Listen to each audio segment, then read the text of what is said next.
Boas pessoal, bem-vindos a mais um vídeo do nosso propósito de 40 dias do transbordo de Deus. Preparados para mais um vídeo? Eu vou bebendo aqui a minha água enquanto o pessoal vai entrando e a gente vai começar uma mensagem simples, objetiva, direta, que tem como propósito expandir a sua mente para que você possa experimentar um transbordo da parte de Deus, ok?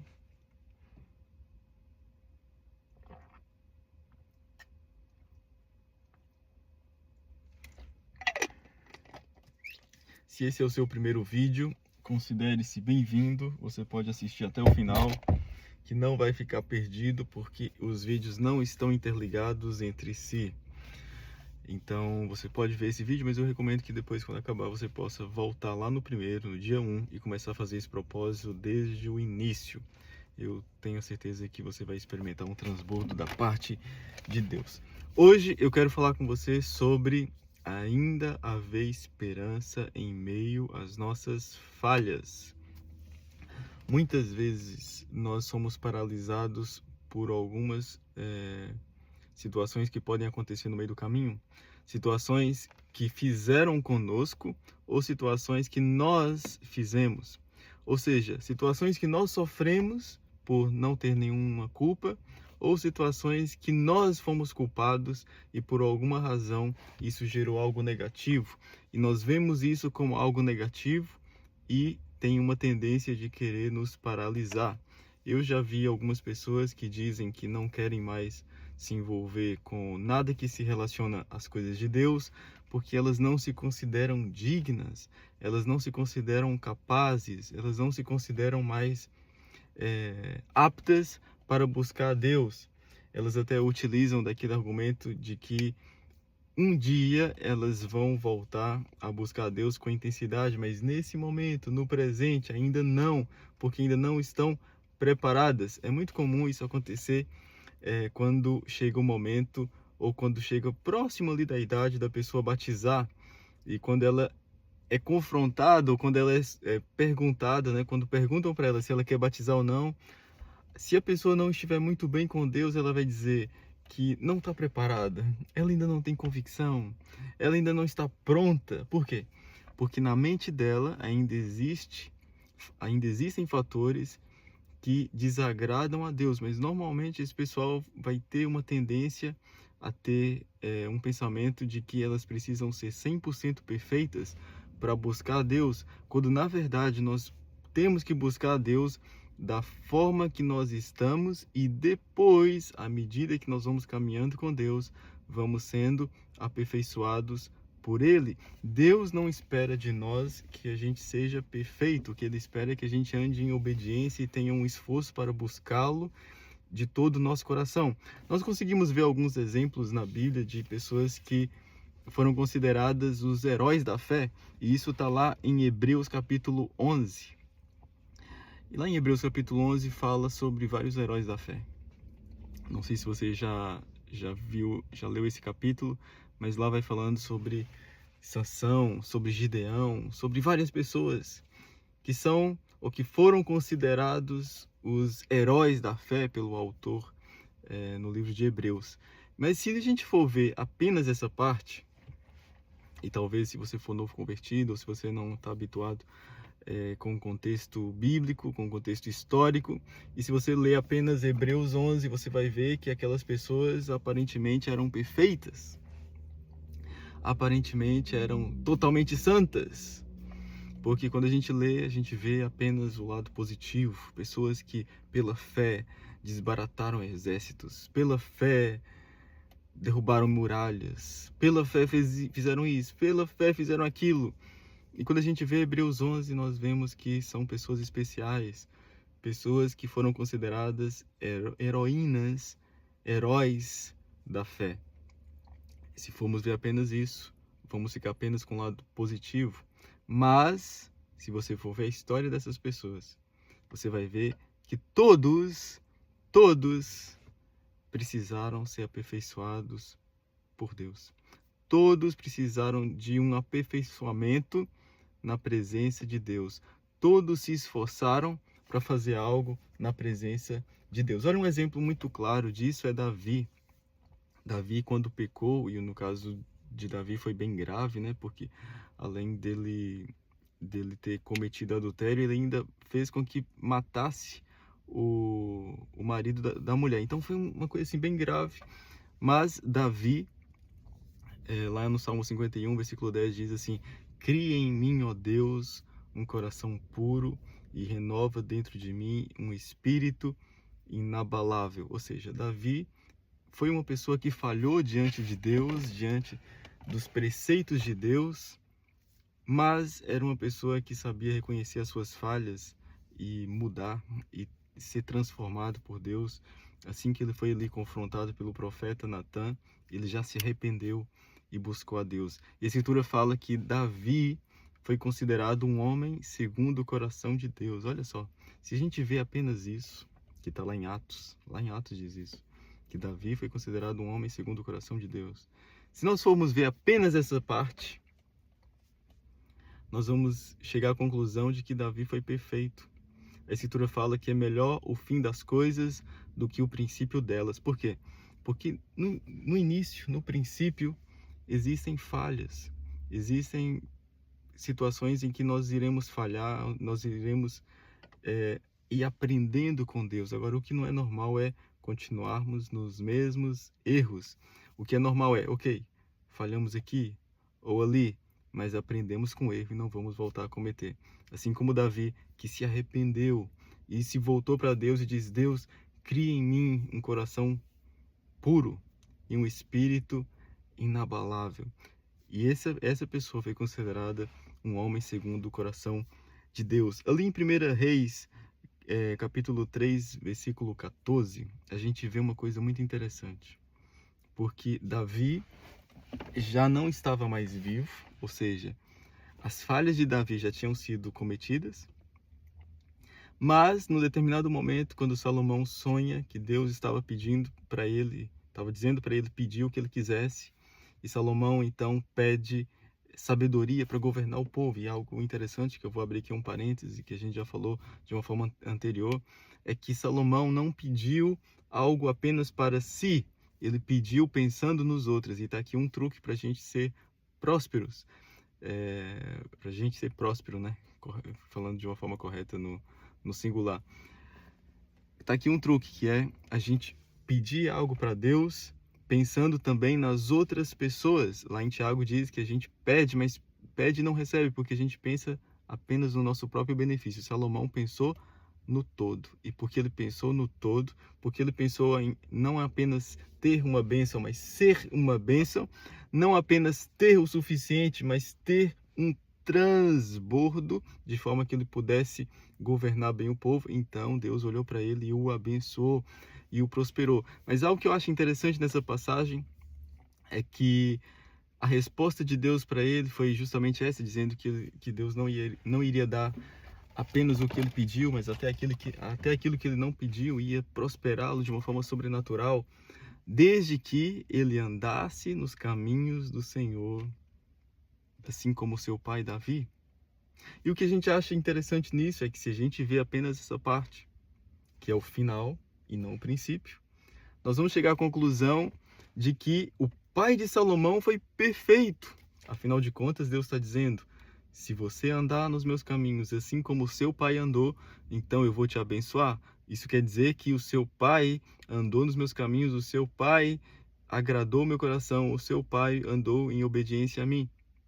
E se a gente for ver apenas essa parte, apenas o final, nós vamos chegar à conclusão, sem conhecer a história de Davi, que Davi havia sido uma pessoa perfeita, quando na verdade não foi. Foi uma pessoa que cometeu falhas, uma pessoa que falhou, uma pessoa que pecou, mas uma pessoa que soube arrepender, uma pessoa que soube voltar o coração para Deus, pedir perdão, se entregar novamente para Deus e não voltar a cometer as mesmas falhas. Se a gente for ver novamente, voltando lá aquele primeiro exemplo que eu dei, olha só, isso aqui é importante, isso aqui é importante.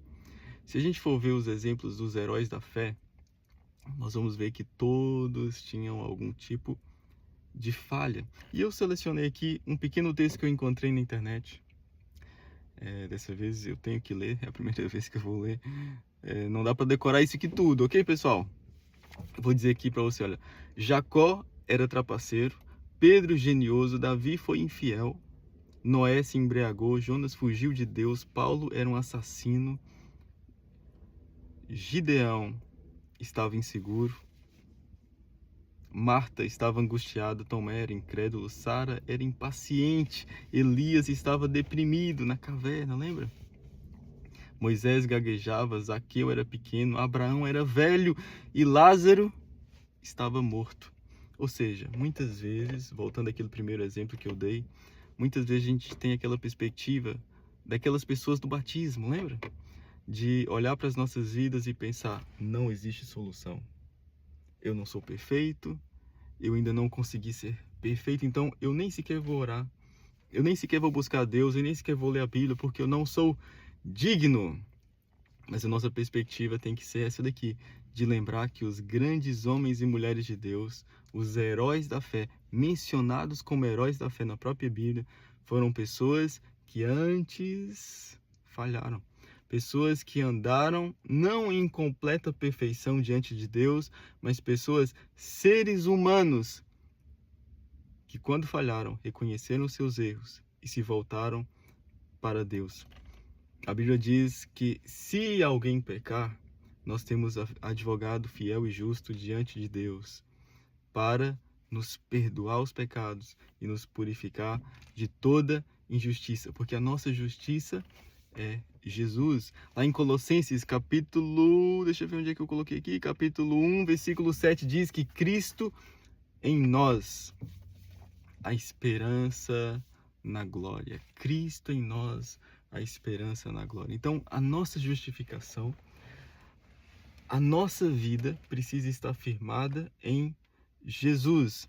Porque se nós não tivermos essa mentalidade, nós não vamos conseguir experimentar um transbordo da parte de Deus, porque vamos ficar limitados ao nosso passado, limitados em pensar que nós não somos dignos, limitados em pensar que nós falhamos, que nós erramos, mas assim como os heróis da fé, como por exemplo Davi, que cometeu coisas tão graves e mesmo assim, por ter se arrependido, ainda se manteve como considerado como um homem segundo o coração de Deus, da mesma forma como Davi e tantos outros heróis da fé, nós também precisamos ter essa perspectiva, que o passado ficou para trás e as coisas novas foram feitas em Cristo, e que em Cristo nós somos justificados. Precisamos ter esse coração contrito, esse coração que volta-se para Deus, reconhece as falhas, assim como Davi reconheceu.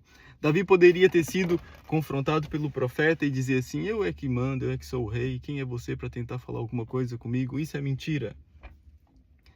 Você não viu, você não estava presente, eu não reconheço isso e eu vou mandar te matar, vou mandar te prender. Não. Davi, mesmo tendo o poder nas mãos, mesmo sendo o rei, mesmo sendo a pessoa que mais mandava, ainda assim ele soube reconhecer as suas falhas e se arrepender diante de Deus. E ali no Salmo 51, versículo 10, ele diz, cria em mim, ó Deus, um coração puro e renova dentro de mim um espírito inabalável. No final da vida de Davi, quando já estava Salomão no reinado, e Salomão então pede sabedoria para Deus, o próprio Deus diz assim, olha, se você andar como seu pai, ou seja, ainda que você falhe, ainda que você erre, mas se você tiver um coração voltado para mim, para se arrepender e não voltar a cometer os mesmos erros, então eu vou te abençoar de uma forma sobrenatural, muito mais do que aquilo que você precisa, mas eu vou te dar um transbordo para que você possa não apenas ser uma bênção, não apenas ter uma bênção, mas ser uma bênção. Se a gente for pensar na história de Salomão, nós vamos chegar à conclusão de que ele experimentou um transbordo da parte de Deus, porque ele poderia pedir algo apenas para si, mas não, ele decidiu pedir algo que englobasse as outras pessoas, ou seja, para que Deus cumprisse o pedido de Salomão, Deus iria necessitar derramar sobre ele uma bênção sobre medida, um transbordo, de forma que não fosse suficiente apenas para ele, mas que pudesse abençoar outras pessoas. Mas o que a gente precisa entender aqui em relação a Salomão? Que a gente também precisa ser como Davi, o pai de Salomão, né? Que, embora não tenha sido uma pessoa 100% perfeita, foi uma pessoa que sempre soube reconhecer as suas falhas, sempre soube se voltar para Deus, adorar a Deus, se entregar a Deus e manter um coração puro e um espírito inabalável. Se nós formos assim, nós vamos conseguir experimentar um transbordo de Deus. Não é possível que nenhum de nós sejamos 100% perfeito. Por isso, se você tiver essa mentalidade, você nunca vai buscar a Deus com intensidade. Porque quando você tocar na Bíblia, quando você começar a orar, você vai começar a pensar: há 10 anos atrás eu pequei, há 20 anos atrás eu pequei, há não sei quanto tempo atrás eu pequei, então eu já não sou digno, eu não estou preparado. Eu não estou preparado para batizar. Eu não estou preparado para orar. Eu não estou preparado para ter um devocional. Eu não estou preparado para ler a Bíblia. Não, você tem que ter em mente de que se alguém pecar, nós temos advogado justo e fiel diante de Deus, Jesus, que nos perdoa e nos purifica de todo pecado, de toda injustiça, porque a nossa justiça é Jesus. Cristo em nós, a esperança para a glória. Nós precisamos ter essa mentalidade de buscar sempre um coração que se volta para Deus, reconhece as suas falhas e se volta para Deus com intensidade, buscando não apenas algo para nós, mas também algo para os outros. Não apenas uma bênção para nós, mas sermos uma bênção em todo lugar que a gente estiver, não apenas na igreja, mas em toda a vida, em toda a sociedade. Ok, pessoal? Todo dia nós estamos aqui com uma mensagem nova, direta, objetiva, simples, que tem como propósito fazer com que a sua mente expanda para que você possa experimentar um transbordo da parte de Deus. Considere se inscrever aqui nesse canal, nesse perfil. Considere comentar também, compartilhar com seus amigos. Eu fico muito grato e eu te agradeço pela atenção e te espero amanhã para mais um dia do nosso transbordo de Deus. Forte abraço.